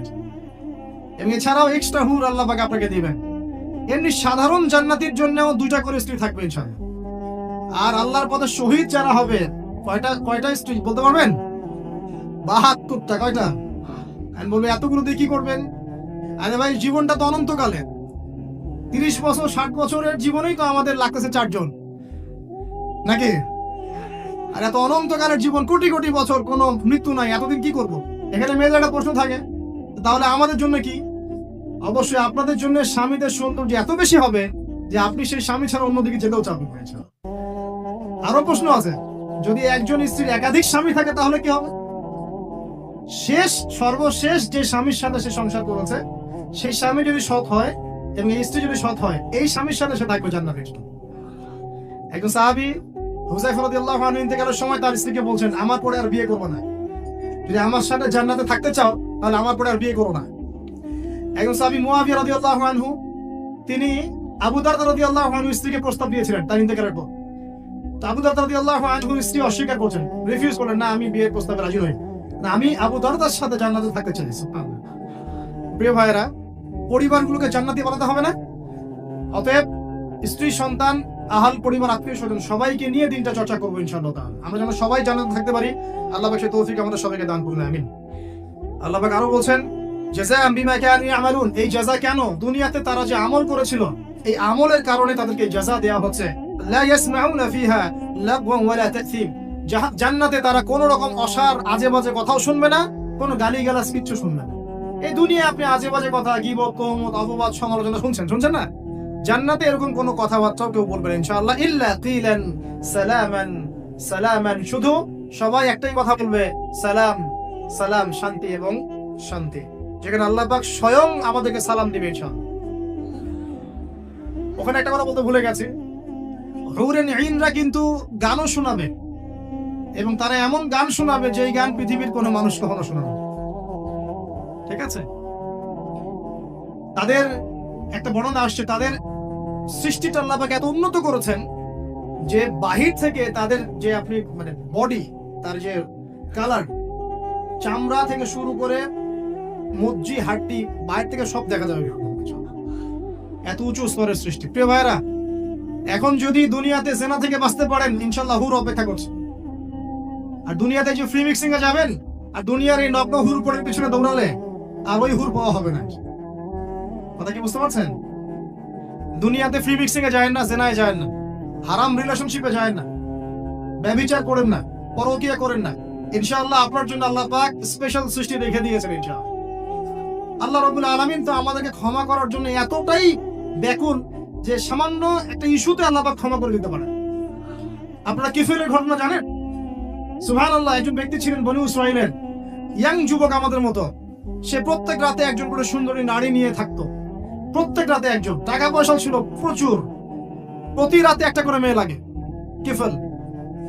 এখন একদিন এরকম চলতে চলতে চলতে মেয়ে নিয়ে রাত কাটায় এবং মদ খায়, রাত কাটায় মদ খায়। করতে করতে এক রাতে এক মেয়েকে নিয়ে আসছে 60 দিনার দিয়ে। কত দিনার? 60 দিনার। 60 দিনার দিয়ে কিন্তু প্রায় আমার মনে হয় এটা 30 লাখ টাকার মতো হতে পারে, আমার ধারণা, আর কি আরো বেশি হতে পারে। একটা মেয়ে নিয়ে আসছে, সেই মেয়ের সাথে যখন সে সেক্সুয়াল সম্পর্ক করতে যাবে, সেই মেয়ে কান্নাকাটি করছে। সে মেয়ে বলছে, আমি আসলে সতী সাথী নারী, আমি খারাপ মেয়ে না, আজকে অভাবের তাড়নায় বাধ্য হয়ে আমাকে যে আসতে হয়েছে, এই জন্য আমি কান্নাকাটি করছি। কিফিলের মনের মধ্যে দয়া হলো, সে মেয়েটাকে ছেড়ে দিল, বললো যাও তুমি চলে যাও, এবং তার যে 60টা দিনার সেটা ফেরত না নিয়ে সেই মেয়েকে দিয়ে বললো এই টাকা দিয়ে কিছু করে সংসার চালাও। ওই রাতে কিফিল মারা যায়। আর এই ব্যক্তির জানাজা কে পড়াবে, কে লাশ কবরে দিবে, কেউ আগ্রহী না। খারাপ মানুষের কাছে কেউ যেতে চায়? জানে আল্লাহ রাব্বুল আলামিন জানেন যে মানুষ তাকে খারাপ বলবে। সকালবেলা যখন তার ঘরের সামনে যাওয়া হলো, দেখা গেল কি জানেন, তার দরজার মধ্যে আল্লাহ রাব্বুল আলামিন তার কুদরত দিয়ে লিখিয়ে দিয়েছেন ইন্নাল্লাহা ক্বাদ গাফারা লিল কিফলি, আল্লাহ রাব্বুল আলামিন কিফিলকে মাফ করে দিয়েছেন। আল্লাহ পাক ক্ষমা করতে সামান্য একটা ইস্যু যথেষ্ট। আল্লাহ পাকে ক্ষমা পাওয়ার জন্য একটা সামান্য ইস্যু যথেষ্ট। একজন মহিলা একটা কুকুরকে পানি পান করিয়েছেন। এই ব্যভিচারী নারী একটা কুকুরকে পানি পান করানোর বদৌলতে জান্নাতে চলে গেছে। এক ব্যক্তি 99টা খুন করেছে, পরে যে যাকে জিজ্ঞাসা করেছে তওবা হবে কিনা, সে বলেছে তওবা হবে না। ওকে খুন করে 100 পূর্ণ করেছে, তারপর তওবা করেছে, করতে গিয়ে মারা গিয়েছে। আল্লাহ পাক ফেরেশতা থেকে বলেছেন রাস্তা মেপে দেখো, তওবার রাস্তাটা বেশি লম্বা না তার পিছনের রাস্তা বেশি লম্বা। আল্লাহ পাক জমিনকে আদেশ করেছেন তুমি লম্বা হয়ে যাও। জমিন লম্বা হয়ে গেছে, ফেরেশতারা মেপে দেখেছেন তওবার রাস্তা বেশি লম্বা। আল্লাহ তাকে মাফ করে দিয়েছে। এক ব্যক্তি সন্তানকে বলেছিলেন না যে আমি মরে গেলে আমার লাশটাকে কুড়িয়ে দিবা, অর্ধেক ছাই বাতাসে, অর্ধেক ছাই কোথায়? সমুদ্রে। আল্লাহ পাক জমা করেছেন, জমা করে বলেছেন কেন করেছিল এটা? সেই ব্যক্তি বলেছে মিন খাশিয়াতিকা ইয়া রাব্বি ওয়া আনতা তা'লাম মা ফি নাফসি। হ্যাঁ আল্লাহ, এটা আমি আপনার ভয়ে করেছি, আর আপনি খুব ভালো করে জানেন যে আমার নফসে, আমার মনের মধ্যে কি আছে। আল্লাহ পাক বলছেন যাও তোমাকে মাফ করে দিন। প্রিয় ভাইরা, একটু যদি দুনিয়ার এই জীবনটা কষ্ট করা যায়, ঈমান আমলে টিকে থাকা যায়, এবং টিকে থাকতে গেলে আপনি বাধা পাবেন। পরিবার থেকে বাধা পাবেন, বন্ধু মহল থেকে বাধা পাবেন, সমাজ থেকে বাধা আসবে, বড় লেভেল থেকে আসতে পারে, আপনজনরা ছেড়ে যাবে, আপনি সবার কাছে খারাপও হয়ে যেতে পারেন। ঈমান আমলের উপর টিকে থাকার কারণে যদি একটু কষ্ট করে সবর করতে পারেন, ইনশাআল্লাহ তাআলা আমাদের জন্য অপেক্ষা করছে জান্নাত। আর এই দুনিয়ার জীবনটাকে যদি মুখ্য মনে করেন, আল্লাহ পাকের হুকুম আহকাম সব ছেড়ে দেন, জাহান্নাম ছাড়া আমাদের কোনো গত্যান্তর থাকবে না। আল্লাহ পাক আমাদের সবাইকে এই বিষয়গুলো বোঝার তৌফিক দান। সামনে যাই, সূরা অনেক বড়, আমি শর্ট করে শেষ করছি। আল্লাহ পাক এরপর বলছেন ওয়া আসহাবুল ইয়ামিন মা আসহাবুল ইয়ামিন, আর ডানপন্থী ওয়ালারা, কতই না সৌভাগ্যবান সেই ডানপন্থী ওয়ালারা। ফি সিদরিম মাখদুদ, তারা থাকবে এই যে কুল গাছ, একটু আগে বললাম বড়ই গাছ, কাঁটাহীন বড়ই গাছ তাদের জন্য দেওয়া হবে। ওয়া তালহিন মামদুদ, এবং কাঁধি কাঁধি কলা সাজিয়ে দেওয়া হবে। কলার কথা বললাম না, কলা খেতে দেওয়া হবে, কলা খায়েন বেশি করে। ওয়া যিল্লিম মামদুদ, জিল মানে ছায়া, মামদুদ লম্বা, মানে এত লম্বা ছায়া হবে যেই ছায়া 100 বছর অতিক্রম করেও কেউ পার করতে পারবে না। ওয়া মাইন মাসকুব, এবং এখানে পানি থাকবে, বিশুদ্ধ পানি, শুভ্র সাদা। এখানে একজন কেউ বলেছে এটা দ্বারা হাউজে কাউসার উদ্দেশ্য হতে পারে, যে হাউজে কাউসারের পানি খেলে আপনি কোনোদিনও পিপাসার্ত হবেন না ইনশাআল্লাহ। মধুর চেয়ে বেশি মিষ্টি এবং দুধের চেয়ে বেশি সাদা। ও ফাকিহাতিন কাসীরা, এবং অনেক অনেক রকম ফাকিহা বা ফল ফলাদি থাকবে। লা মাকতুআতিন ওয়া লা মামনুআ, এগুলোকে নিষেধ করা হবে না, এবং সাপ্লাইটা বন্ধ করে দেওয়া হবে। কন্টিনিউয়াসলি সাপ্লাই আসতে থাকবে, কেউ বারণ করবে না ইনশাআল্লাহ। ওয়া ফুরুশিন মারফুআ, এবং সুউচ্চ বিছানা আপনাকে দেওয়া হবে। ফুরুশ, ফারাশ, ফুরুশ বহুবচন, আপনাকে দেওয়া হবে কি? সুউচ্চ বিছানা। ইন্না আনশানাহুন্না ইনশাআ, এবং হুরুন ইন দেওয়া হবে, যে হুরদেরকে আল্লাহ পাক স্পেশালি সৃষ্টি করেছেন, স্পেশাল ক্রিয়েচার আল্লাহ পাকে। ফাজআলনাহুন্না আবকারান, আর আমি আল্লাহ সেই হুরদেরকে বানিয়েছি কুমারী। প্রত্যেকবার আপনি তাদের কাছে যাবেন, আবার তারা কুমারী হয়ে যাবে ইনশাআল্লাহ। আর আজকে যদি এই যে বললাম জেনায় লিপ্ত থাকে, তাহলে সেই কুমারী হুর পাওয়া হবে না। আল্লাহ পাক বোঝার তৌফিক দান করুন। উরুবান আতরাবা, তারা খুব প্রেমময়ী হবে এবং শান্তভক্ত হবে। লিআসহাবিল ইয়ামিন, ডানপন্থী ওয়ালাদের জন্য। সুল্লাতুম মিনাল আউয়ালিন, পূর্ববর্তীদের মধ্যে বহু মানুষ এর অন্তর্ভুক্ত হবে। ওয়া সুল্লাতুম মিনাল আখিরিন, এবং শেষদের মধ্যেও বহু মানুষ এর অন্তর্ভুক্ত হবে ইনশাআল্লাহ। এরপর আল্লাহ পাক পরের ফেজে গিয়ে বলছেন ওয়া আসহাবুশ শিমাল মা আসহাবুশ শিমাল, আর বামপন্থী ওয়ালা, কতই না দুর্ভাগা এই বামপন্থী ওয়ালারা। ফি সামুমি ওয়া হামিম, এরা থাকবে উষ্ণ বাতাসে এবং হামিমের মধ্যে। হামিম মানে কি জানেন? ফুটন্ত পানি। সামুম উষ্ণ বাতাস, প্রচন্ড গরম বাতাস প্রবাহিত হবে, আর গরম পানি খেতে দেওয়া হবে। আর কি? ওয়াযিল্লিম মিন ইয়াহমুম, এমন ছায়ায় দাঁড় করানো হবে যে ছায়াটা কালো ধোঁয়া দ্বারা আচ্ছাদিত হয়ে থাকবে। লা বারিদুন ওয়ালা কারীম, এগুলো ঠান্ডা হবে না এবং আরামদায়ক হবে না। ইন্নাহুম কানু ক্বাবলা যালিকা মুতরাফিন, এই শাস্তি কেন হবে? কারণ দুনিয়ার জীবনে তারা আল্লাহ পাকের হুকুম আহকামের যাররা পরোয়া করতো না, তারা সীমা লঙ্ঘন করত। ওয়া কানু ইউসিরুনা আলাল হিনসিল আযীম, এবং এই যে মানে দুনিয়ার জীবনে তারা সব ধরনের যে কবিরা গুনাহ, এই কবিরা গুনাহতে তারা লিপ্ত থাকতো, এই কারণে ওদেরকে শাস্তি দেওয়া হয়। তো এই দুনিয়ার জীবনে আমরা সুদ খাচ্ছি না ভাই? সুদ, ঘুষ, জিনা, ব্যভিচার, আত্মসাৎ, দুর্নীতি আমরা করছি না? যদি এই হয় আমাদের অবস্থা, তাহলে আমাদের জন্য অপেক্ষা করছে আসহাবুশ শিমাল এবং জাহান্নামের আযাবগুলো। আল্লাহ হেফাজত করুন, আমিন। ওয়া কানু ইয়াকুলুন, এবং তারা আরো বলতো, এই লোকগুলো আরো বলতো, আইযা মিতনা ওয়া কুননা তুরাবান ওয়া ইযামা আইন্না লামাবউসুন, তারা আরো বলতো আমরা যখন মারা যাব, আমাদের হাড় হাড্ডি যখন এরকম পচে যাবে, গোশত থাকবে না, আমাদেরকে কি আল্লাহ পাক আবার জীবিত করবেন? তারা সংশয় প্রকাশ করত। আবাউল আউয়ালিন, আমাদেরকেও করবে, আমাদের বাপ দাদা তাদেরকেও করবে, এটাও কি সম্ভব? তারা অস্বীকার করতো আজকের নাস্তিক প্রজন্মের মতো। কুল ইন্নাল আউয়ালিনা ওয়াল আখিরিন, আল্লাহ পাক বলে দিন, হে নবী আপনি বলে দিন, অবশ্যই তোমাদেরকে তো করা হবে এবং তোমাদের পূর্ববর্তীদেরকেও করা হবে, শেষদেরকেও করা হবে, সামনের মানুষকে করা হবে। লামাজমুউনা ইলা মিকাতি ইয়াউমিন মা'লুম, নিঃসন্দেহে তোমাদের সবাইকে সেই সুনির্ধারিত দিনে একত্রিত করা হবে। সুম্মা ইন্নাকুম আইয়ুহাদ দাল্লুনাল মুকাজ্জিবুন, এরপর হে তোমরা পথভ্রষ্টরা এবং মিথ্যা প্রতিপন্নকারীরা, শুনে রাখো, লাআকিলুনা মিন শাজারিন মিন যাকুম, তোমাদেরকে খাওয়ানো হবে যাক্কুম গাছের সেই তিক্ত বিষাক্ত ফল। ফামালিউনা মিনহাল বুতুন, এগুলো তোমাদের পেটের মধ্যে কোনো তৃপ্তি নিয়ে আসবে না, পেট ভরবে না এগুলোতে। ফাশারিবুনা আলাইহি মিনাল হামিম, এবং তোমাদেরকে হামিমের শরাব পান করানো হবে, ফুটন্ত উত্তপ্ত পানি পান করানো হবে। ফাশারিবুনা শুরবাল হিম, এই উত্তপ্ত পানিটাও তোমরা তখন উটের মতো করে পান করবা। উট যেমন করে গটগট করে পানি পান করে, সেই উত্তপ্ত পানিও তোমরা গটগট করে পান করা শুরু করবা। হাদা নুজুলুহুম ইয়াউমাদ্দিন, এগুলো হবে জাহান্নামীদের সেই দিনের মেহমানদারি। নাহনু খালাকনাকুম ফালাউলা তুসাদ্দিকুন, আমরা তোমাদেরকে সৃষ্টি করেছিলাম, আল্লাহ পাক বলেন আমি তোমাদেরকে সৃষ্টি করেছিলাম, তোমরা কি তারপরেও আমার প্রতি বিশ্বাস করবে না?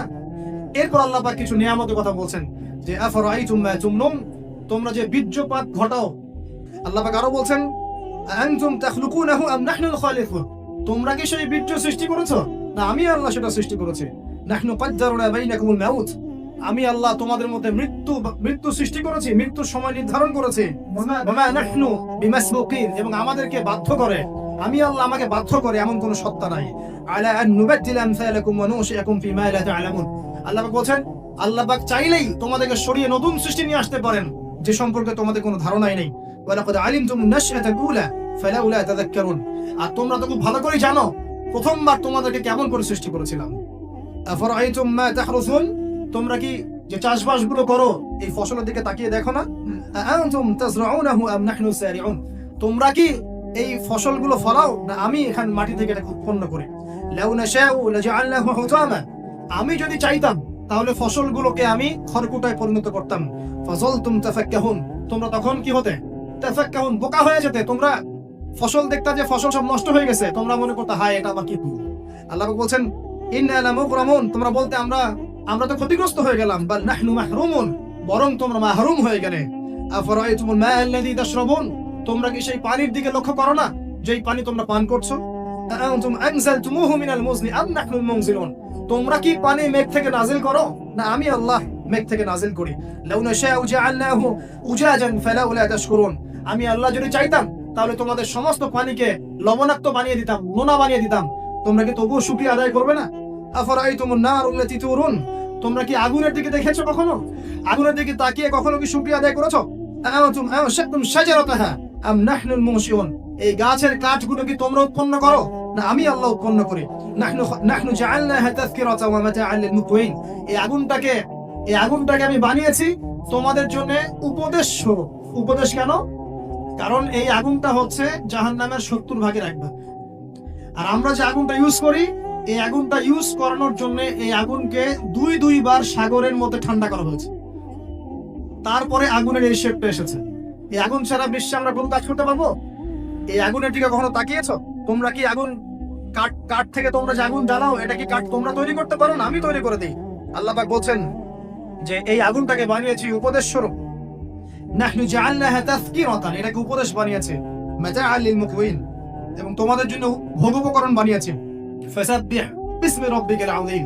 যদি আল্লাহ পাকের এই সমস্ত নিয়ামতগুলো তোমরা স্বীকার করে থাকো, তাহলে এখনই বলো সুবহান রাব্বিয়াল আযীম, সুবহানা রাব্বিয়াল আযীম। আমরা কোথায় বলি এটা? নামাজের রুকুতে। দেখুন কোথায় আমরা কি বলছি, যার অর্থ কি, কার সাথে কত বিষয় সম্পৃক্ত আছে, ঠিক আছে? এরপর আল্লাহ পাক বলছেন যে ফালা উকসিমু বিমাওয়াকি'ন নুজুম। প্রথমে যেটা বললাম, আমি কসম করছি নক্ষত্রের অবস্থান স্থলের। ওয়া ইন্নাহু লাকাসামুন লাউ তা'লামুন আযীম। নিশ্চয়ই এটা একটা বড় কসম যদি তোমরা জানতে। ইন্নাহু লাকুরআনুন কারীম। নিশ্চয়ই এটা হচ্ছে কুরআনুল কারীম। ফি কিতাবিন মাকনুন। এটা মাকনুন কিতাবে আছে। লা ইয়ামাসসুহু ইল্লাল মুতাহহারুন। পবিত্রতা অর্জনকারী ছাড়া এটাকে স্পর্শ করতে পারে না। তানজিলুম মির রাব্বিল আলামিন। এটা রব্বুল আলামিনের পক্ষ থেকে নাযিল করা হয়েছে। আফা বিহাদাল হাদিসি আনতুম মুদহিনুন। তোমরা কি এই হাদিসটাকে অস্বীকার করছো, এড়িয়ে যাচ্ছ? ওয়া তাজআলুন রিজকাকুম আন্নাকুম তুকাযযিবুন। অস্বীকার করাটাকে রিজিক বানিয়ে নিয়েছো। ফালাউলা ইযা বালাগাতিল হুলকুম। কখনো নয়, যখন তোমাদের কণ্ঠের মধ্যে প্রাণ চলে আসবে। ওয়া আনতুম হিনা ইলাইহি তানজুরুন। সে সময় তোমরা ফেলফেল করে তাকিয়ে থাকবে। ওয়া নাহনু আকরাবু ইলাইহি মিনকুম ওয়ালাকিন লা তুবসিরুন। আল্লাহ পাক বলছেন, আমি আল্লাহ ওই মাইয়েতের কাছে থাকি তোমাদের চাইতে, তোমরা বুঝতে পারো না, তোমরা জানো না। তারজিউনাহা ইন কুনতুম সাদিকিন। তোমরা যদি সত্যবাদী হও, ওর প্রাণটা ফিরিয়ে নিয়ে আসো। সবশেষ কথা হচ্ছে এই, সবশেষ কথা আল্লাহ পাক বলছেন ফাআম্মা ইন কানা মিনাল মুকাররাবিন। এই মৃত্যুবরণকারী মানুষ যদি ওই অগ্রগামীদের অন্তর্ভুক্ত হয়, অর্থাৎ দুনিয়াতে সে যদি প্রতিটা কাজ আল্লাহ পাকের হুকুম আহকাম, তার রাসূলের সুন্নাহ অগ্রগামীদের মতো করে, তাহলে তার জন্য থাকবে ফারাউহুন ওয়া রাইহান ওয়া জান্নাতুন নাঈম। তার জন্য থাকবে বিশ্রাম নেওয়ার জায়গা, যে কবরে বিশ্রাম, ওয়া রাইহান, যত ভোগ উপকরণ আছে সব আল্লাহ দিবেন। ওয়া জান্নাতুন নাঈম, এবং স্বাচ্ছন্দ্যে ভরা একটা জান্নাত, চিরস্থায়ী জীবন আল্লাহ পাক দিবেন। এটা এক নম্বর শ্রেণী। দুই, ওয়া আম্মা ইন কানা মিন আসহাবিল ইয়ামিন। আচ্ছা, অগ্রগামী না হয়েও যদি সে ডানপন্থী ওয়ালা হতে পারে, তাহলে ফাসালামুল লাকা মিন আসহাবিল ইয়ামিন। তাহলে ডানপন্থী ওয়ালাদের জন্যও সালাম, আল্লাহর পক্ষ থেকে কি থাকবে? সালামুন আলাইকুম তিবতুম খালিদিনা ফিহা আবাদা। তোমরা এখানে চিরস্থায়ী হবে। আর তিন নাম্বার, ওয়া আম্মা ইন কানা মিনাল মুকাযযিবিন। আর যদি অগ্রগামী হতে না পারো, ডানপন্থী ওয়ালাও হতে না পারো, যদি তোমরা মিথ্যা প্রতিপন্নকারীদের অন্তর্ভুক্ত হও, আদ-দাল্লিন, যারা পথভ্রষ্ট, ফানুজুলুম মিন হামিম। তাহলে তোমাদের জন্য থাকবে হামিম, ফুটন্ত পানি, ওয়া তাসলিয়াতু জাহিম, এবং জাহান্নামের মর্মান্তিক আযাব, প্রবেশ। ইন্না হাযা লাহু হাক্কুল ইয়াকিন। আর এটা কোনো খেলতামাশা নয়, মিথ্যা কথা নয়, হাক্কুল ইয়াকিন, এটা হচ্ছে ধ্রুব সত্য কথা। অতএব ফাসাব্বিহ বিসমি রাব্বিকাল আযীম। তোমরা সবাই এই রাব্বিয়াল আযীম, এই আযীম মহান রবের তাসবিহ পাঠ করো এবং বলো সুবহানা রাব্বিয়াল আযীম। আমরা সবাই বলি সুবহান রাব্বিয়াল আযীম। সূরা ওয়াকিয়ার মধ্যে আল্লাহ রাব্বুল আলামিন প্রথমে কি বলেছেন? কিয়ামতের ভয়াবহতার কথা, তিন শ্রেণীর মানুষের কথা, যার ডানপন্থী ওয়ালাদেরকে আল্লাহ পাক কি নিয়ামত দিবেন, অগ্রগামীদেরকে কি নিয়ামত দিবেন, বামপন্থীদের কি অবস্থা হবে, এবং কোরআন কেন্দ্রিক আমাদের কাজগুলো কি। আল্লাহ রাব্বুল আলামিন এভাবে আমাদের প্রত্যেকটা সূরা খুঁটে খুঁটে পড়ার তৌফিক দান করুন, ব্যাখ্যা সহ পড়ার তৌফিক দান করুন, বিশ্লেষণ করার তৌফিক দান করুন। আমাদের সবাইকে আল্লাহ পাক